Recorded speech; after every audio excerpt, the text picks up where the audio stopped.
Hereby, I open this academic ceremony in which Evangelia Beslika will defend the academic thesis, Cardiac Hypertrophy, a translational journey from large animal models to the human disease.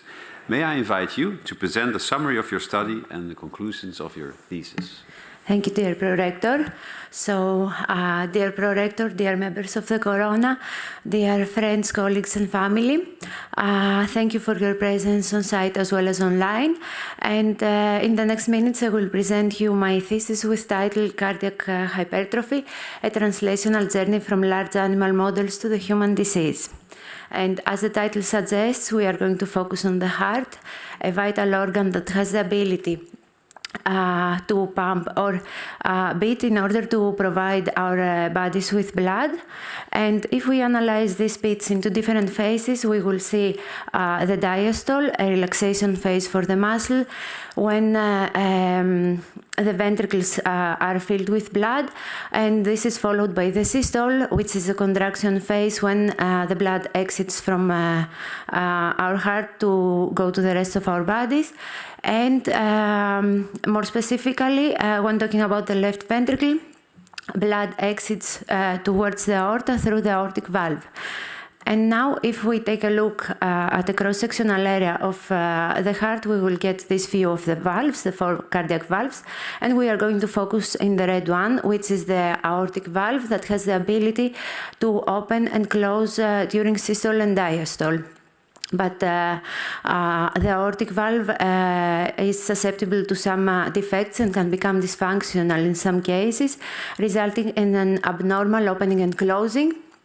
A condition that is named aortic valve stenosis, or briefly aortic stenosis. Now let's see what is the effect of the condition of the aortic valve in the heart, and more specifically in the left ventricle. And for this, let's imagine that we have a tube with red paint and our painter that needs to use this in order to paint. So what he has to do is just squeeze the tube so he gets some red out. But in a different condition, that our painters needs to use the green paint that has a defect in the exit side, so the exit side is partially occluded, corresponding to the condition of an abnormal aortic valve, dysfunctional aortic valve. Then our painter will have to apply more pressure compared to the case with the red paint. So let's say squeeze with more force in order to get some green out. So our left ventricles do this on average 80 times per minute and unstoppably through our whole lives. So if our painter did the same unstoppably for a long period of time, his muscles would grow in order to adjust to the increased need for pressure. But after some period of time, which might be many months or even years, he would become exhausted and his muscle activity would become attenuated. Now let's correspond this situation to our left ventricles, which is represented here like the pink tube, and we see that we have a normal left ventricle in normal conditions of the aortic valve or the initial stages of the aortic stenosis. But after some time of dysfunctional aortic valve, like our painter develops muscle, our left ventricle will develop thicker walls in order to compensate the new conditions. And later on in the exhaustion phase, his left ventricle will develop thinner walls and become more enlarged. And this will lead at some point to heart failure. So the problem with this condition is that we can detect it in a very late stage, and interventions that include usually surgical procedures can happen when the journey to heart failure has already started. So now let's see what happens inside in the left ventricular muscle. And if we take a closer look, we will see in a normal left ventricle, normal cardiomyocytes with physiologic size and morphology. And later on, during the progress of the disease and the wall thickening, our cardiomyocytes become more enlarged in order to reproduce this wall thickening, so they grow in size. But after a long period of time, they lose their ability to become to grow, so they become more elongated, and they also lose some of their contractile activity. But cardiomyocytes are not alone in the cardiac muscle, so other cell types play a role to the normal physiology of the left ventricle, but also some pathology. And important is the role of the fibroblasts that produce proteins and collagen that surround our cardiac cells. In pathologic conditions, it has been observed an extreme accumulation of fibroblasts which are overactivated, and they produce excessive amount of collagen, named collagen deposition. And this will lead to loss of elasticity of the cardiac muscle. Now, in a molecular level, in a normal left ventricle, we have RNAs. RNAs are the photocopies of DNA that may have a regulatory or protein coding role. But during pathologic conditions, the analogy of these RNAs might change, and some new RNAs also might be present in order to compensate the increased need for higher pressures. Now let's move to another topic. So how can we model diseases in human? Of course, we cannot use human as experimental models, and for this, in vitro and computational models have been developed, but unfortunately, until the present moment, they fail to represent an adequate complexity of living organisms, and especially the human. Then another tool is the small animal models, which consists rats and mice, but they also lack resemblance in a physiological and size perspective compared to human. And for this, large animal models have been developed to better mimic the disease conditions in human.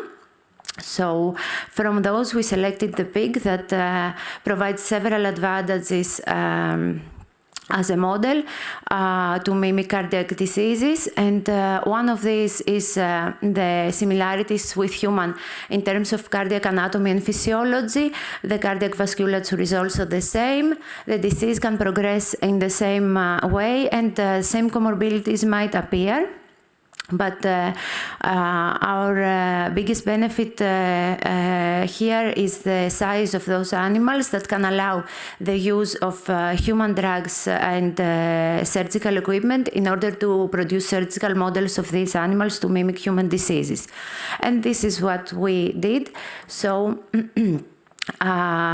we anesthetized pigs, placed them in the surgical table, and while constantly monitoring their vitals, exactly like we do in human. And then with the use of X-rays, we introduced in these animals high-fidelity pressure sensors from the aorta to the left ventricle in order to closely monitor the pressures before and after the aortic valve. So then, with the use of echocardiography, we localized the aorta and performed a very small incision in the chest of the animal in order to get this view of the aorta. And with the use of a common plastic zip tie, we performed a constriction or budding to the aorta close to the aortic valve. So while having our pressure sensors, we were able to monitor the pressure difference before and after the budding side, a measurement that is named pressure gradient, and this allowed us to control the degree of our occlusion. But as every newly developed model, our model needed some validation, and we did this in terms of anatomy, function, histology, and gene expression. So anatomically, we were able to observe with echocardiography in sick animals some wall thickening and abnormal cardiac beat. So if we compare with the healthy ones, as you can see here in the echoes. Then when assessing the body weight of those animals, we saw that they don't develop normally like the healthy ones, and this consisted a sign of the disease. And then we assessed the mass of the left ventricle and the wall thickness of the interventricular septum, which were found to be significantly increased in the sick animals compared to the healthy ones. Then in terms of function, we analyzed the pressure gradient of those animals 2 months after the initial surgery to see the effect of our constriction in the heart. And we were able with these measurements to classify our model to a decision that would correlate to a moderate to severe aortic stenosis in human. Later on, we validated the pressure-volume relationship during systole and diastole, which is a common measurement in human to assess cardiac function, and we saw also there some cardiac dysfunction due to our constriction. And finally, the pressure was positively correlated with the wall thickness that animals develop. Now, histologically, here you can see in yellow the cardiac cells, and in red the collagen produced by the fibroblasts, like we earlier said. And if we zoom in the sick animals, we will see excessive collagen deposition. So the relative fibrosis, the percentage of this collagen was almost double in the sick animals compared to the healthy ones. And when assessing the size of cardiomyocytes, which are surrounded by green in this image, we saw that sick animals present very enlarged cardiomyocytes compared to healthy ones that presented smaller cardiomyocytes with no sign of disease. And then we wanted to evaluate the gene expression in our model. But as this is a model that we wanted to assess also translatability, we used also some biopsies from human and healthy and patients of aortic stenosis. And we assessed the gene expression in those, resulting in the identification of a certain amount of genes that code proteins, and we know that they play a role in the development of the disease, and 39 of those were common and mainly associated with muscle development, immune system and angiogenesis, and the response to external stimulus, which in our case was the increased pressure inside the left ventricle. This number of 39 common genes was unexpected to us, so we decided to analyze further the genome of human and the gene expression of human and pig separately. And what we saw was that in human we knew on average the 91% of the genome, the genes that are differentially expressed during the disease and play a role on the development of cardiac hypertrophy, and only 9% was consisted novel genes. In contrast, in pig, this percentage was 63%, so the 36% of the genes that play a role in the disease were not previously identified or described, which made difficult the extraction of some conclusions regarding the gene expression. And now to sum up, today we saw how a large animal model, more specifically pig surgical model, was developed to mimic aortic stenosis, and then how we validated this model, leading us to several conclusions. And first of all, that our model provides a model with minimal invasiveness, low cost and low risk, surgical risk and recovery risk for our animals. It is highly reproducible and adequately resembles the human condition, and this can allow physiology studies, also medical interventions, and the testing of medical devices, medical cardiac devices.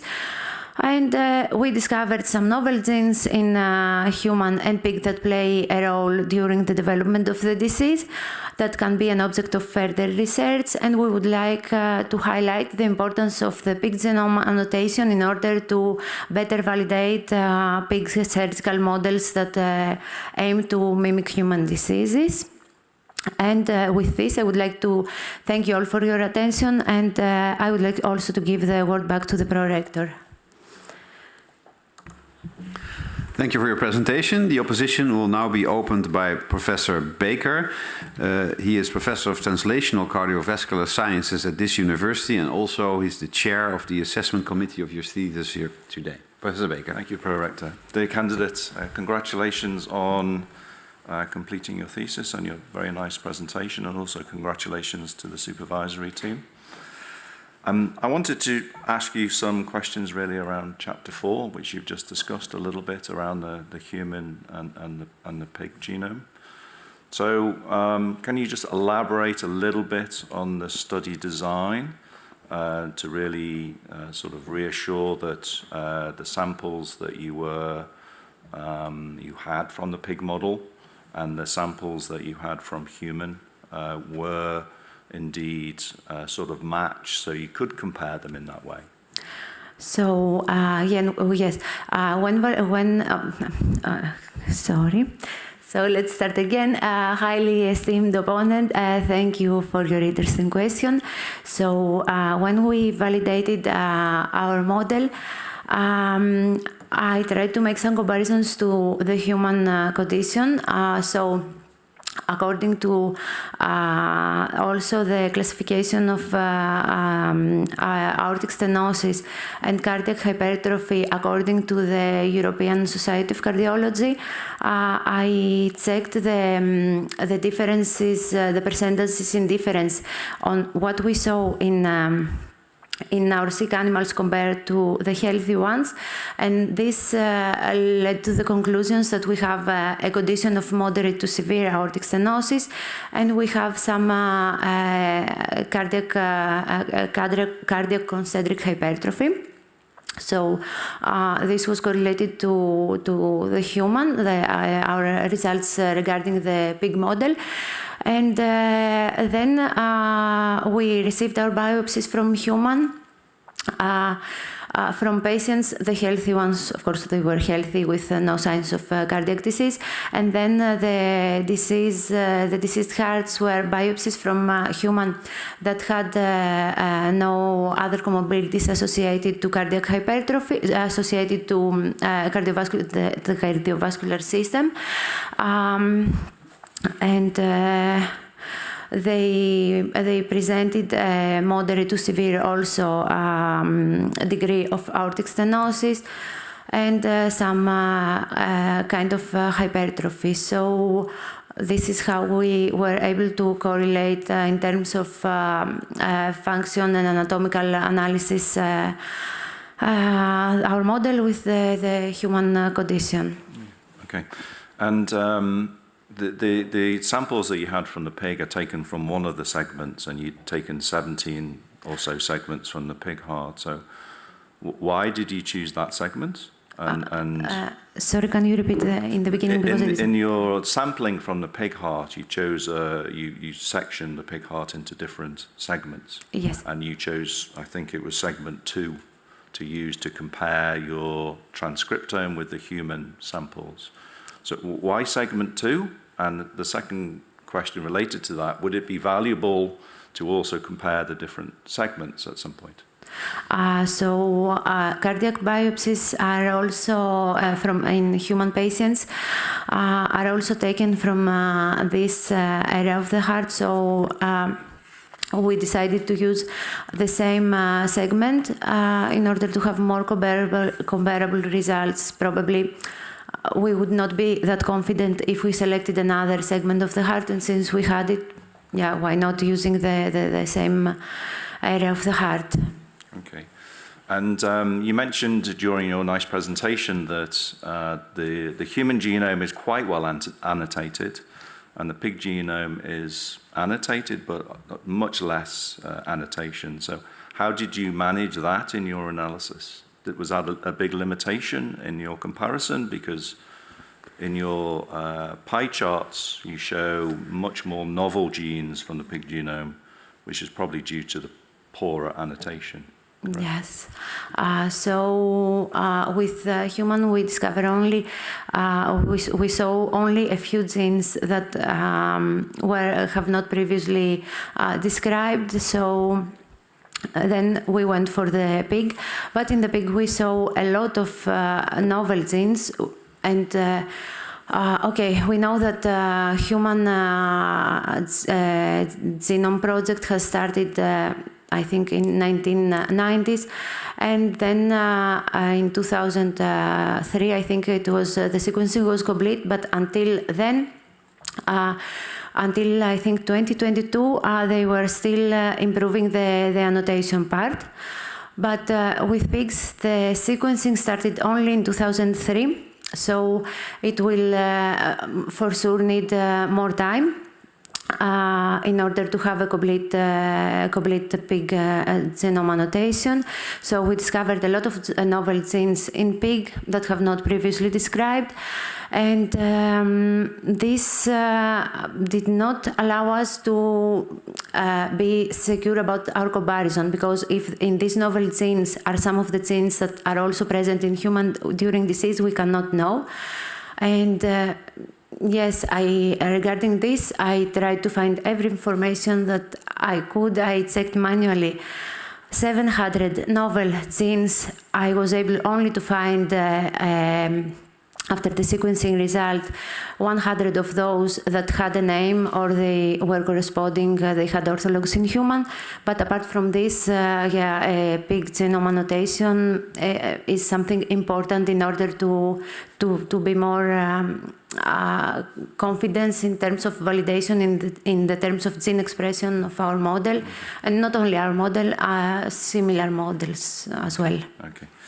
And then you found at the intersection between the human and the pig 39 genes. So can you just sort of elaborate, because your thesis has ended at that point, what next steps you might take to show that these genes may be important in the disease process?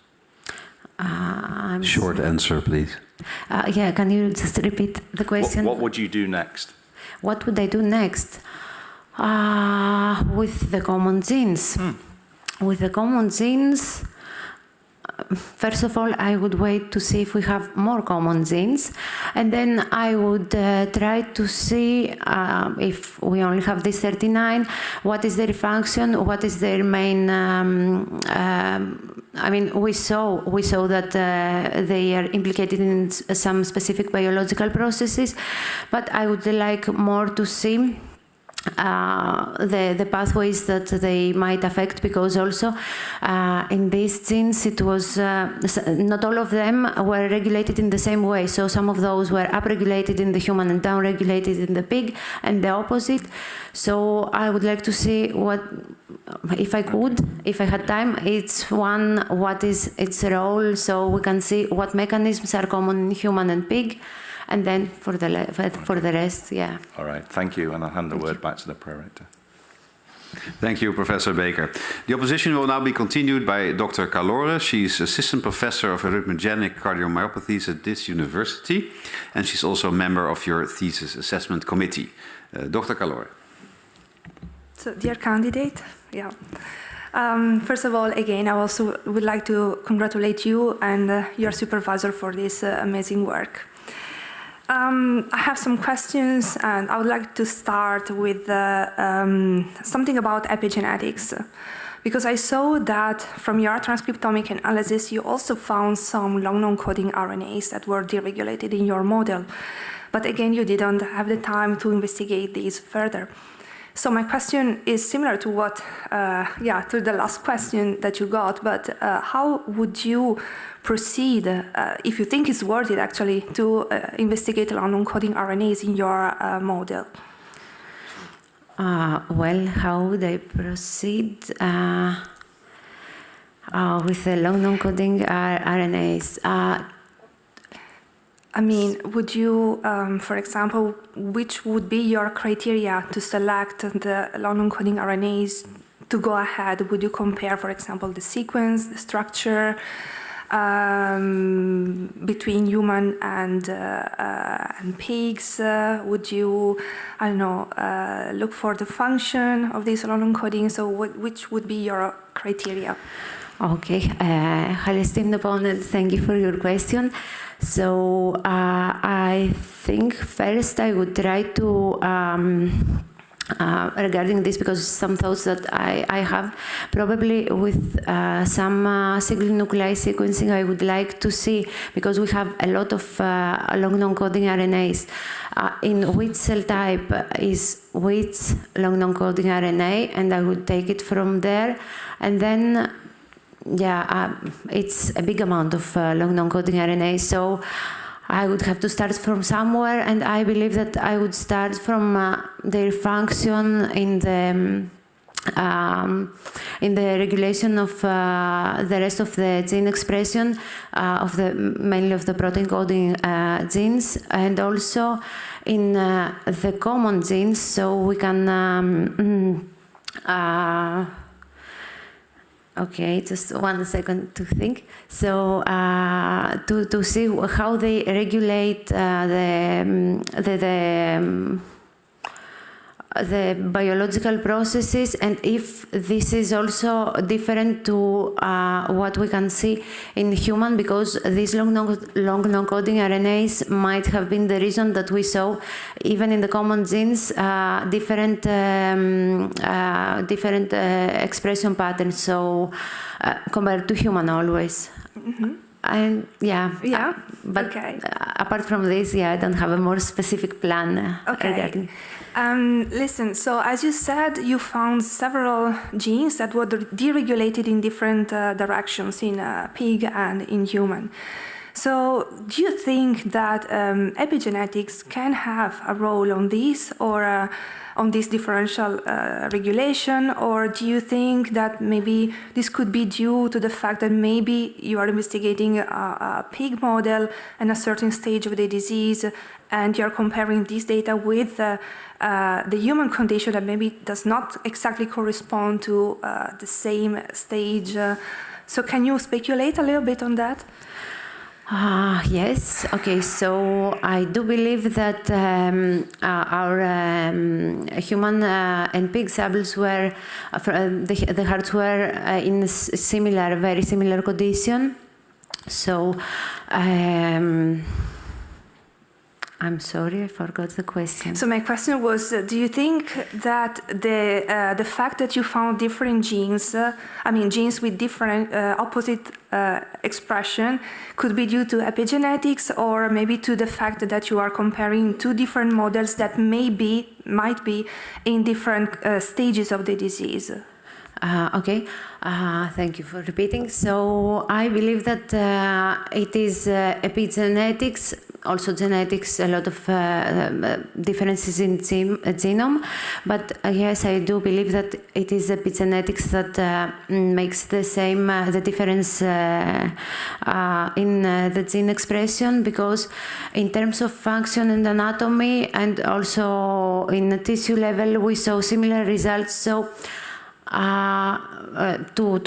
that correspond to the human condition that we try to analyze and what our biopsies of human were taken from. So I believe that it is epigenetics that plays a role, and not the difference between the human and the pig model. Okay, thank you. I have another question. So what do you think is the biggest impact of your study? I mean, you show that for example, a new technology, this data regarding the transcriptomic profile of pigs, you detected novel genes, but of these, all your findings, which one do you think has the strongest impact and could be exploited also by the scientific community? Okay.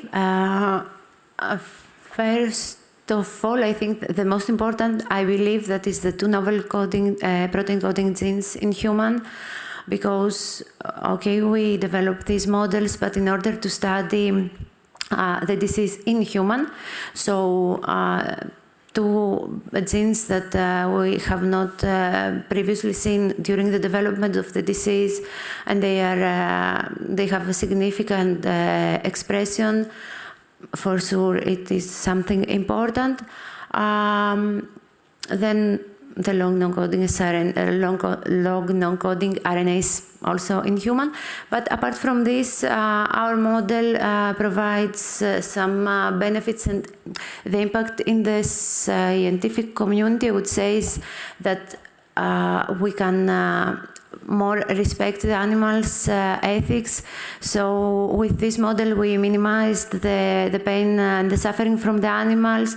We were able to use less animals compared to other models because the risk was limited due to the minimal invasiveness.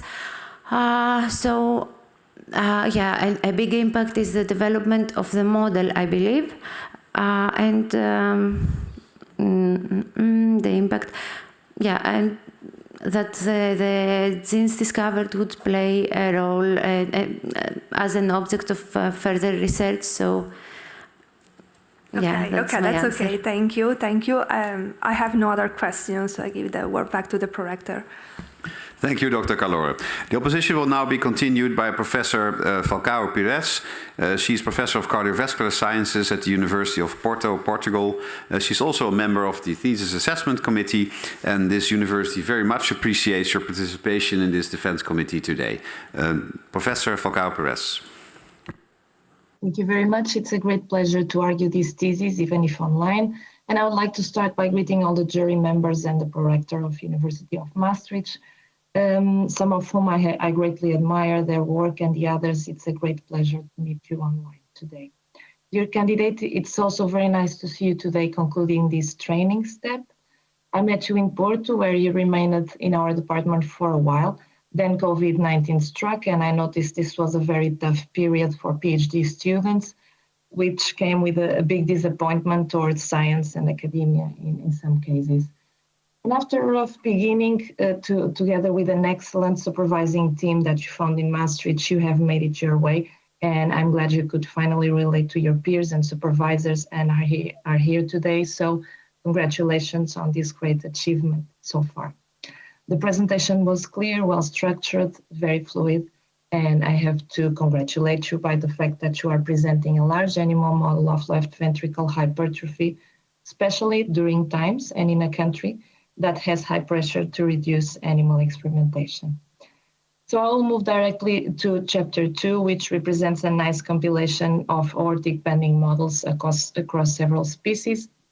And regarding the pathophysiology of aortic stenosis, do you think the severity of the disease is just a matter of valve stenosis and left ventricle hypertrophy, or do you think there are other pathophysiological parameters involved in the disease severity and recovery? So highly esteemed opponent, because we have some, I don't know, at least maybe it's only me. So can you please repeat the question, because the sound here, I don't know, it's a bit difficult to be sure that I understood the whole question. So do you think regarding the pathophysiology of aortic stenosis, you mentioned a lot valve stenosis and left ventricle hypertrophy, but do you think there are other pathophysiological mechanisms involved in the disease severity?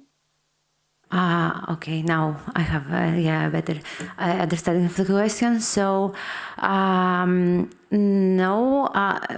Okay, our model is a model to mimic aortic stenosis, but in terms of the effect of aortic stenosis in the heart and not aortic stenosis itself. So I do not believe that it mimics the pathophysiology of aortic stenosis, because also aortic stenosis can be caused by a variety of reasons. So if it is due to calcification of the aortic valve, this will have an effect, I believe, in inflammation and probably fibrosis. It will trigger different mechanisms that, since this valve is close to the heart, so this would affect the heart, and this is one of the limitations of our model if we want to closely mimic this condition of aortic stenosis. But for example, if aortic stenosis is caused by defect in the aortic valve, like bicuspid valve, that we also know that at some point has the person with this condition have also developed aortic stenosis because this valve cannot properly function, then this condition could be more close in terms of resemblance to the human condition. But apart from this, as I said earlier, no, we do not mimic the exact pathophysiology that is observed in humans during aortic stenosis, because we are trying to mimic the effect in the heart, and also there is no available surgical model or other model, even non-surgical, that could exactly mimic this disease in terms of stenotic aortic valve, but also heart condition. So thank you. You answered already another question that I had later on, but indeed, valve is an issue and is where the problem starts. I would also mention fibrosis and diastolic dysfunction that you mentioned on your presentation. But moving forward, regarding table 1 on this chapter, you mentioned that the only surgical solution for smaller animals models is TAC, transverse aortic constriction. Do you really think transverse aortic constriction is the only option for constricting the aorta in smaller animal models? I would say rodents. As far as I know, and I've read in the literature, I think that transverse aortic constriction is the only option to close to our model. So a model that we perform a constriction as closer as we can in the heart, because the aorta of smaller animal models is also very small. So this happens in the descending aorta usually. Because of some difficulties, we did this in the ascending aorta. But if there are other models in small animal models, like abdominal constriction or suprarenal constriction, but we did not take into account these models because we wanted a constriction the closest possible to the heart in order to avoid other issues such as increase in other arteries, increase of pressure in other arteries. So yes, surgically, I believe that this is the only model. Of course, there are other models, but with that can be produced with gene editing or I don't know, the control of the diet of the animals. I would refrain from saying only because you have others. But also in this section, on the feline section, you mentioned sex differences. One issue that bothers me a lot, and I would like your opinion rather than a yes or no answer, is because males and females in all species, they have different sizes, different body sizes. Do you think you should adjust the size of the needle in case you use a needle? Because in your model, you don't use anything to create the constriction as the size. But if you use something to create the constriction, do you think you should adjust for the different in-body weights between males and females? That's something that concerns me a little bit. And even on this section, you mentioned a paper that it has a more deleterious phenotype of the disease on males. And I'm always wondering if that's just a consequence of the bending being proportionately more aggressive or more intense in males because they are bigger and their aortas are bigger, and so everything will be more severe. What do you think about that? Short answer, please. Regarding sex differences.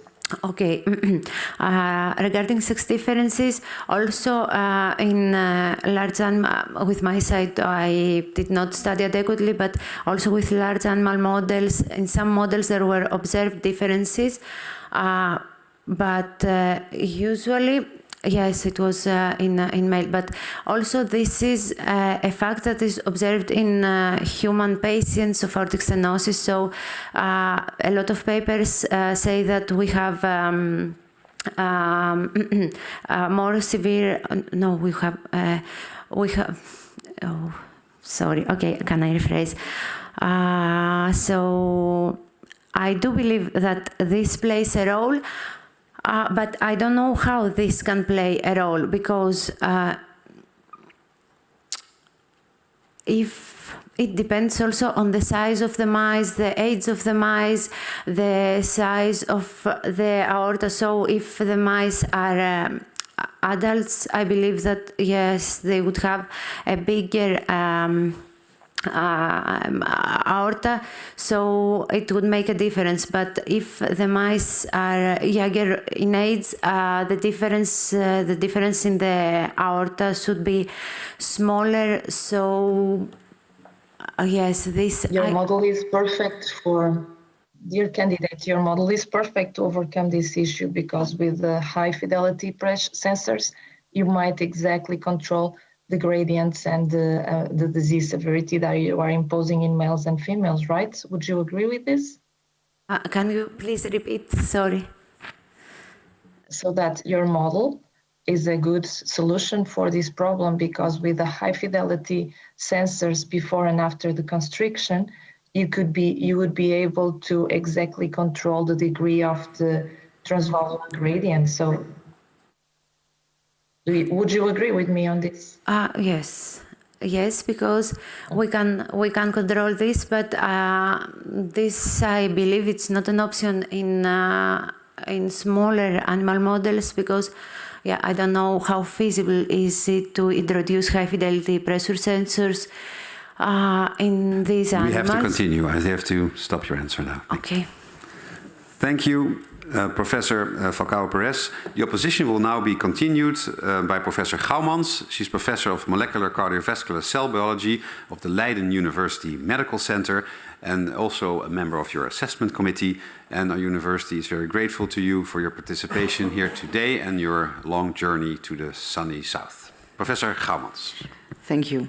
So, dear candidate, also I would like to congratulate you with a wonderful review showing all the different aspects of animal models and the attempt to develop a new large animal model. And therefore, I would like to ask one of your paranyms to read proposition number 4.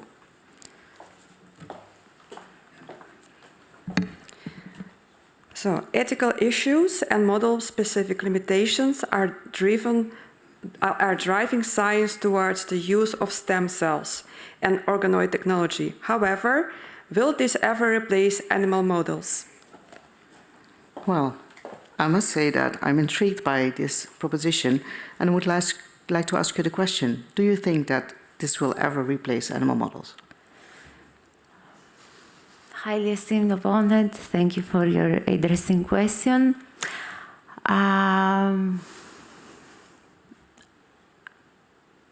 I do not know. I hope that this will happen, because it is not nice to use animals. I've seen a lot of animals being sacrificed for science. So I hope that there will be developed other technologies in order to mimic diseases. What can I say is that for the present moment, it will take a lot of time to reproduce the physiology, the complexity. We see a lot of progress in these models, and the progress increases rapidly. But to provide until for the next I don't know, a few years to provide adequate resemblance to the human condition, which would be more than the animal models. I believe that it is very difficult. I would be happy if it could happen, but yeah, my personal opinion is that it will take time if we manage to develop these models. I think that I agree. It might be that we use less animals because of the other models, but I'm not sure if we'll ever get rid of the animals, because my organoids don't really get nervous or have a systemic circulation. But with that, I would like to go with you to chapter 4, where you studied this beautiful animal model. In 2015, Hajar published also kind of a different model, more invasive, looking at the impact of aortic stenosis and the development on heart failure. And one of their conclusions is that the main observation in these animal models that it was due to increased stiffness in the myocardial wall. Now I try to, out of your measurements, see if this is also the case in your model. And did you look at stiffness in the heart? If we looked at stiffness in the heart, we saw some cardiac dysfunction during diastole, which normally is because of the stiffness of the left ventricle in our pressure volume measurements, relationship measurements. Then cardiac stiffness.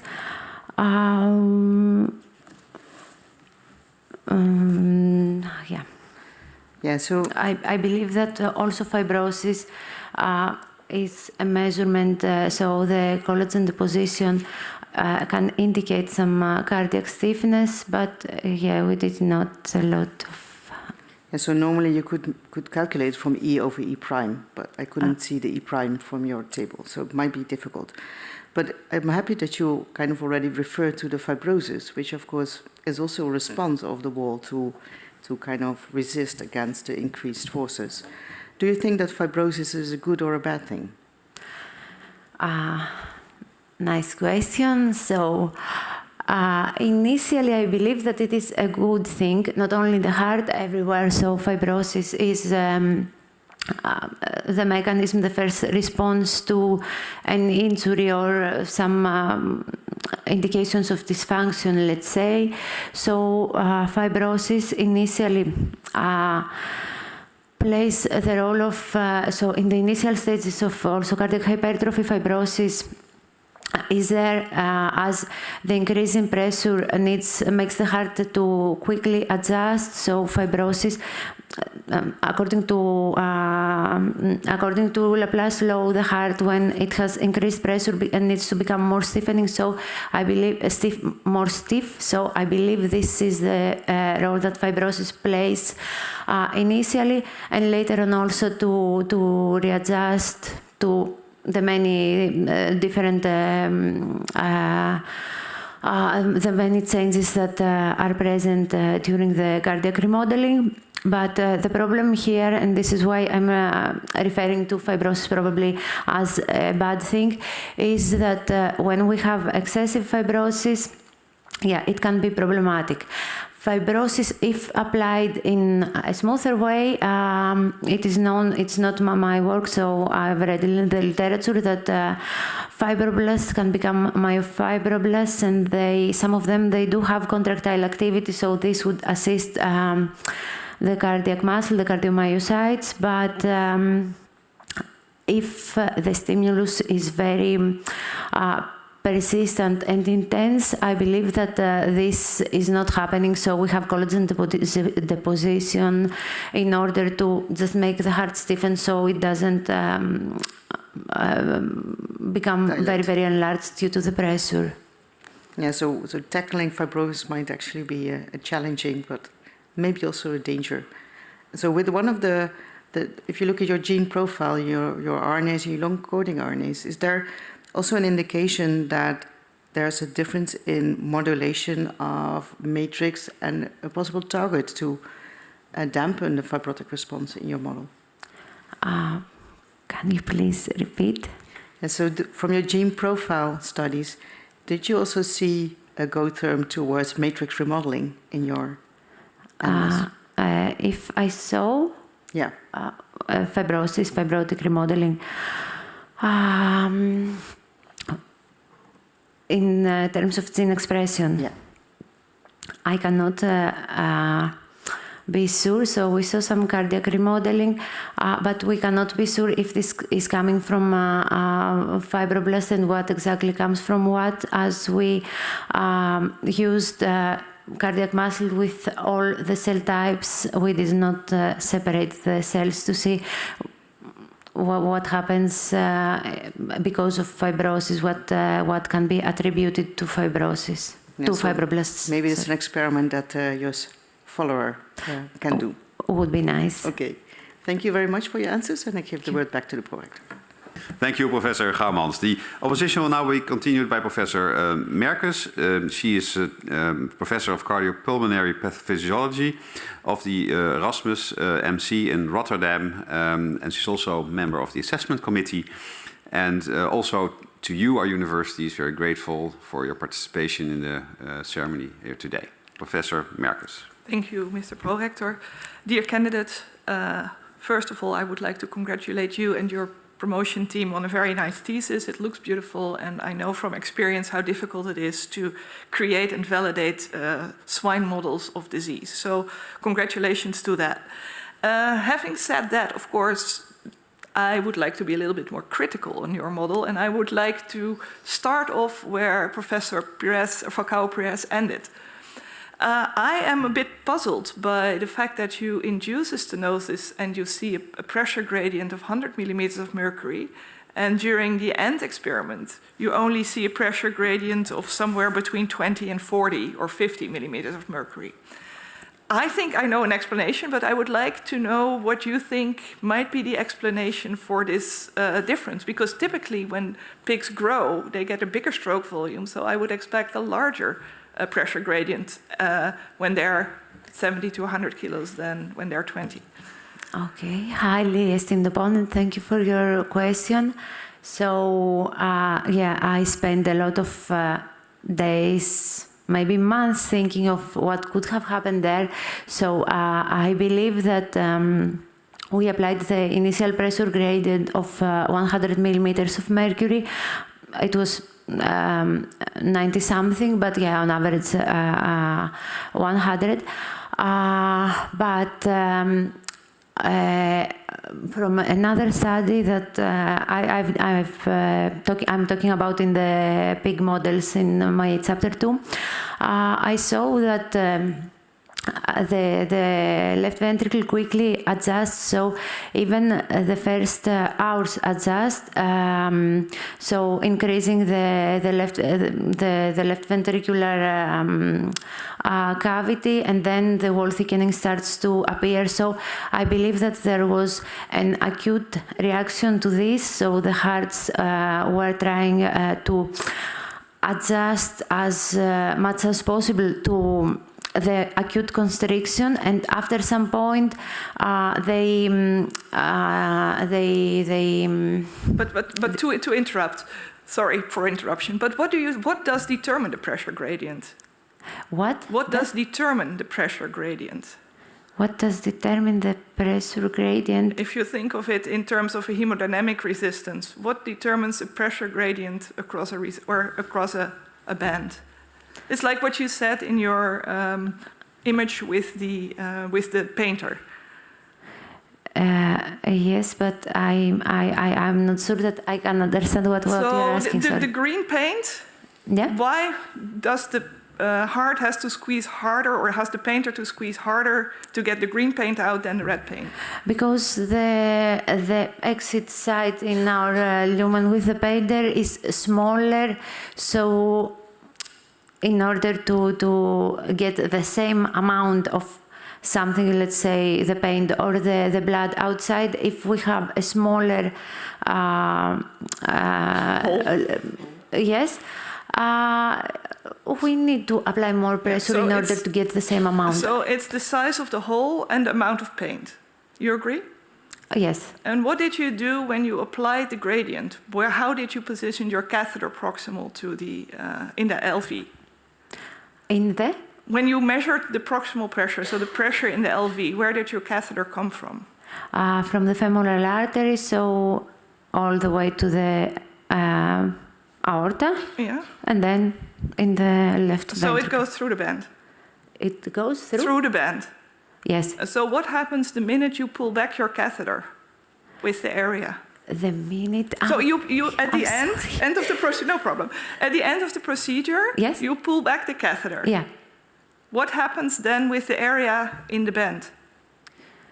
With the area in the band, when we pull off the catheter, the pressure becomes like in the rest of the aorta. But what the catheter is in your band, right? So you have a Yeah. band and you have a catheter. Yes. You have a band and you have a catheter. Yeah. You pull out the catheter. Yeah. What happens with your hole? It stays there. What happens? Do you think that the catheter that's in the band actually influences the pressure? We thought that the catheter, because it was very thin catheter, would not make any changes to the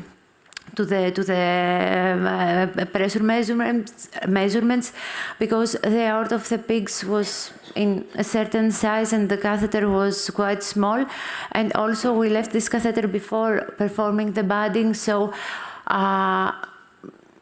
the measurements that we had were also before, so I believe that we have calibrated this effect, because all the measurements was with the catheter inside. But I think it's relative. But we will discuss after the ceremony, and I give the word back to the rector to have some time left for the last opponent. Okay. Thank you, Professor Merkes. The opposition will now be concluded by Dr. Verheulen. He is Associate Professor of Complex Arrhythmias at this university, and today is also Secretary to this promotion committee. Dr. Verheulen. Thank you, Pro-Rector, and thank you, Professor Merkes, for leaving me some time. I want to congratulate you on this thesis, because I very much agree with your proposition 4, that we probably still need large animal models, and that cell models are complementary rather than alternatives at this point in time. But I would like to ask you about your choice for a pig model, because there are other options. Large animal, this has been done in sheep. What's very nice in your model is that it's minimally invasive, but the disadvantage of a pig model may be that it's rapidly growing. Your pigs grow from 25 kilos to 70, 80 kilos, and the onset of the disease is very sudden. So in humans, they've fully grown, and then the onset is very gradual. In your model, they're still growing with a very rapid onset. Would it make sense to use an inflatable cuff to create the aortic band instead of a tie wrap? Do you think that would make sense? Highly esteemed opponent, thank you for your question. There's interesting question. Would be interesting, but it would be also difficult to use the inflating cuff, as we had to again make a pericardium rupture and then localize it somewhere close, because we wanted to avoid that the pressure increases also in the rest of the arteries. So we left only the coronary arteries, that we cannot do a lot about this, and it would be causing some trouble to place the inflating cuff, and also it costs more compared to the plastic zip tie, so it was an easier and low-cost procedure. We selected this, and regarding the inflating cuff, it would be useful in case we wanted to, and could be an object for later research, in case we wanted to see if this situation is reversible, so to deflate the cuff and then get a normal blood circulation. But in our case, we didn't need the inflating cuff, as our pigs were pre-adults, so they kept growing. So if we have an aorta of a certain size inside the lumen, we performed this stable constriction in order to allow the animal growing, and while the animal grows, this constriction becomes the percentage of the occlusion, let's say, decreases while the animal grows, and this would represent a condition of aortic stenosis that we know that the progress of the disease, during the progress of the disease, the aorta becomes more and more dysfunctional, more and more stenotic, so the aortic valve, yes, just this thing, if we had adult animals, it would be different, but since we had animals that were still growing, we decided that this could do the same work. But it may also affect the normalization you have to do. For example, I would use cardiac index to normalize instead of cardiac output. But and on the topic of normalization, I was puzzled by one figure on page 86, figure 2, panel F. So the pressure gradient is the gradient of the construction. So a larger gradient means a higher degree of constriction, right? Yes, you said page... in panel F, in figure 2. 86. Page 86, right? Yes. So you have a larger pressure gradient, and you see a negative correlation with the cross-sectional area. So if you have a higher pressure gradient, I would expect more hypertrophy, more concentric hypertrophy, and larger cells.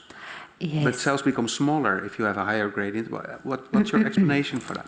My explanation is similar to what I said earlier about the fibroblasts. So this model tries to represent a chronic condition, but still we have an acutely applied higher pressure, so the initial pressure gradient that it is 100 millimeters of mercury, and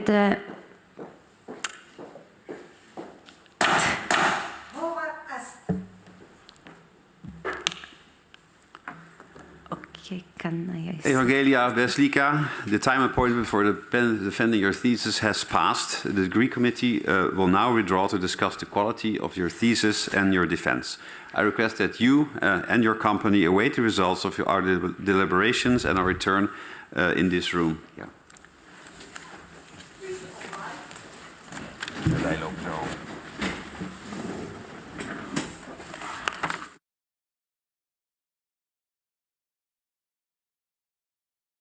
The PhD defense has now ended.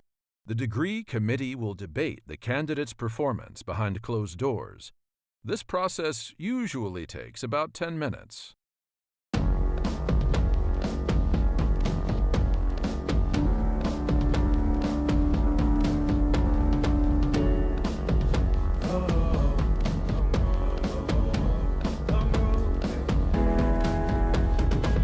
Long road to the south side, 10 miles in my rearview mirror. I know what it felt like. My goal's only getting clearer. East side to the west side.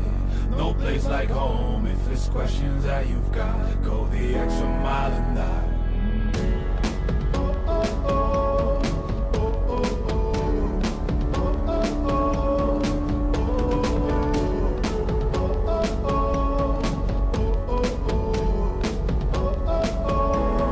I know what's on the line. I know you know that I can't read your mind. Years can't fly by now, don't waste all your time. Cause I'll go the extra mile. Long road to the south side, 10 miles in my rearview mirror. I know what it felt like. My goal's only getting clearer. East side to the west side. No place like home. If it's questions that you've got, go the extra mile and die. On the dash, got my laces tied. Long road, I don't waste no time. Break rules because fate decides. With the team and we chase the light. I make a move, fall down, shake it off. I hate to lose, bad branch, break it off. No room for negativity, praise and love. Prepare for deep part cause we're taking off. Traveling so far from home, gathering knowledge, other connections. I put the time in to get everything I ever hoped for. It's a challenge and we all in. It's a better future that we go for. And even though these nights seem long, I know that I am never on my own. Know you won the battle once you've grown.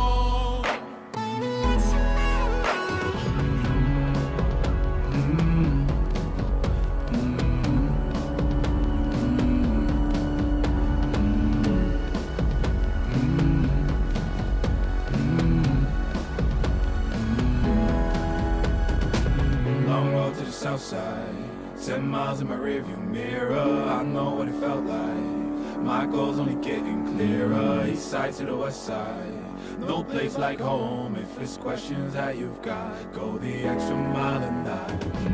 Long road to the south side, 10 miles in my rearview mirror. I know what it felt like.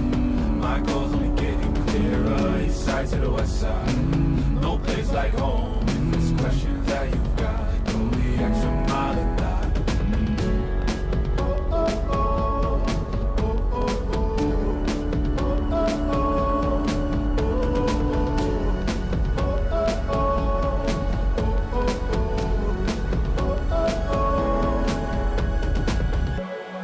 What's on the line? I know you know that I can't read your mind. Years can't fly by now, don't waste all your time. 'Cause I'll go the extra mile.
Do we stand?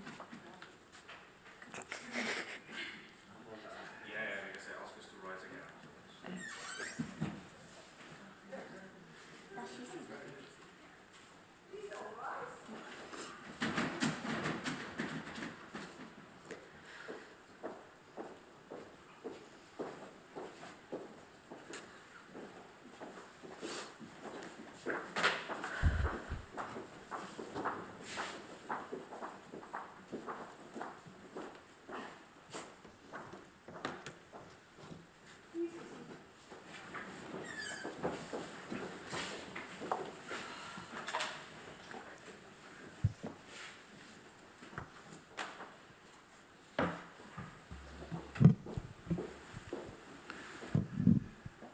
Dear candidate, Evangelia Beslika, the degree committee here present has assessed your thesis and the quality of your defense.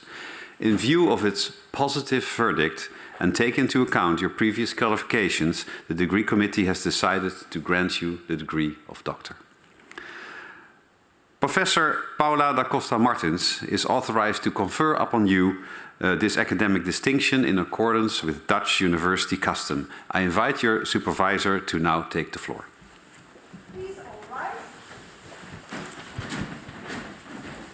Is it on? Yeah. Do you promise to work in accordance with the principles of scientific integrity at all times, to be careful and honest, transparent, independent, and responsible? I promise. Good. By the authority vested in us by law and in conformity with the decision of the committee here present, I hereby confer upon you, Evangelia Beslika, the degree of doctor and grant you all rights attached by custom and law. As evidence of this, I now present you with the degree certificate signed by the rector, the secretary, and the other members of the committee, and affixed with the official seal of the university.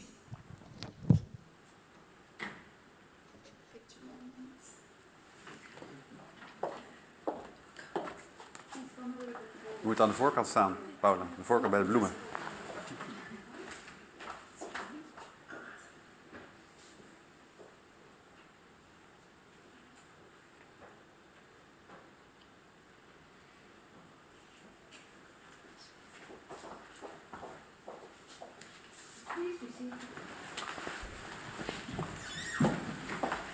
So before I handle the microphone to Leon, we'll give the laudatio. I would like to congratulate you, but I'll do it also later with a big hug. So.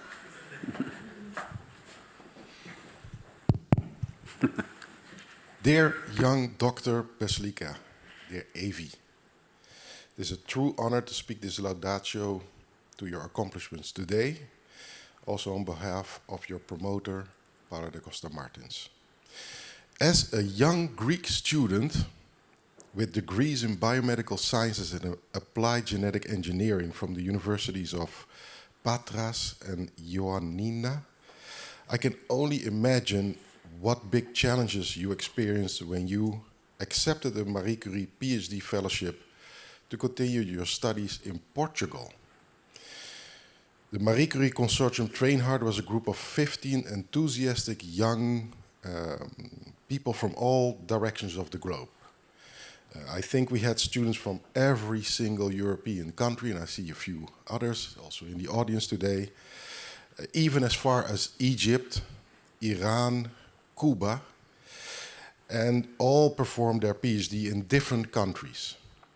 And from the start, I observed that you, the Greek student in Portugal, was a bit more reserved, a bit more shy, possibly compared to all the other students. And it must have been really challenging for you to get used as a Greek in Portugal, get used to a different language, different customs. And what didn't help is that the topic of your research, creating a large animal model of heart disease surrounded by thoracic surgeons, that doesn't help when you're not trained as such. So that was a bit of a culture shock.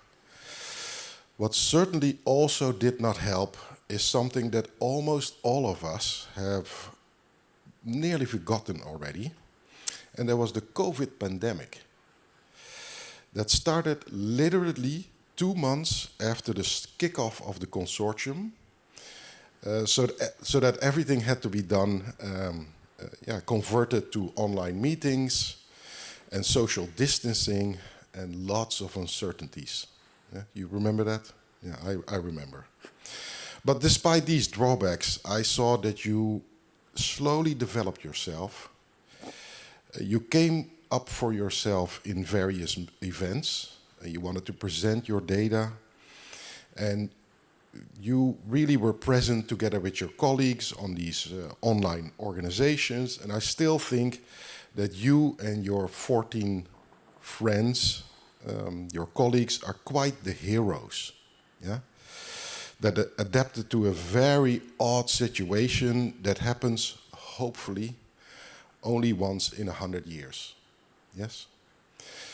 Coming up for yourself was something I also saw when things became a bit too heated between you and your supervisors in Portugal. And as coordinator of that consortium, I had to play the judge between two parties. And my Solomon's verdict was that you join our laboratory in Maastricht for a much longer time, not just a few months, but a longer time, simply to create some distance between you and the others and to give you some rest. And it took weekly meetings between you, Paula, and me, where we mainly heard rumors of parties, drinking cocktails with new friends, and that you were understandably tired after these nights in the town.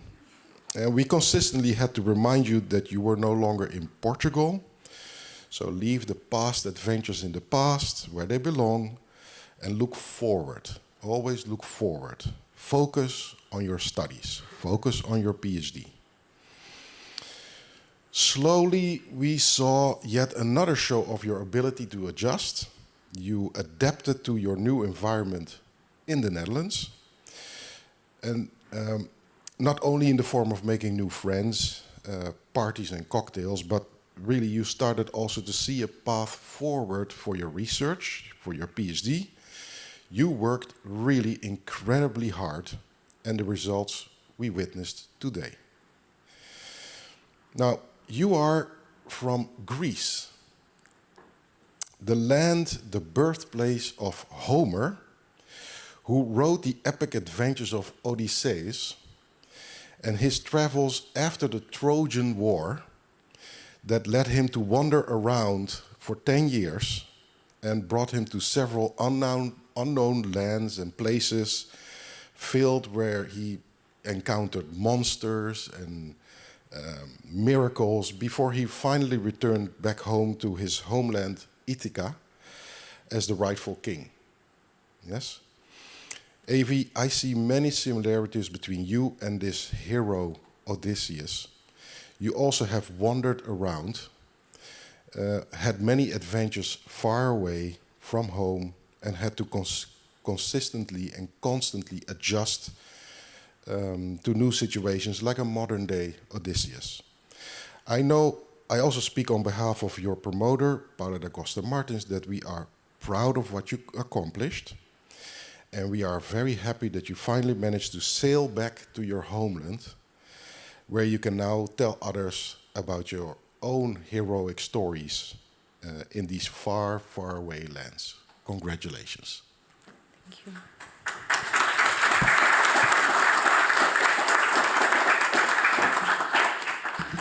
Well said, Professor De Wind. Dear Dr. Beslika, also on behalf of the Maastricht University, I congratulate you with the degree you just have acquired. And these congratulations also extend to your promotion team and, of course, your family and friends and colleagues.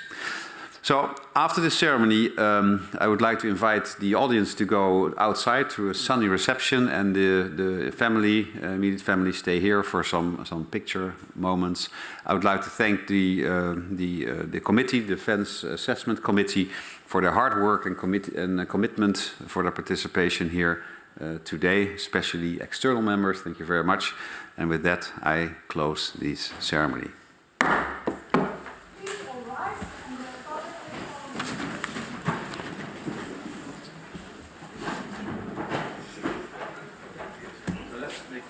pictures also with.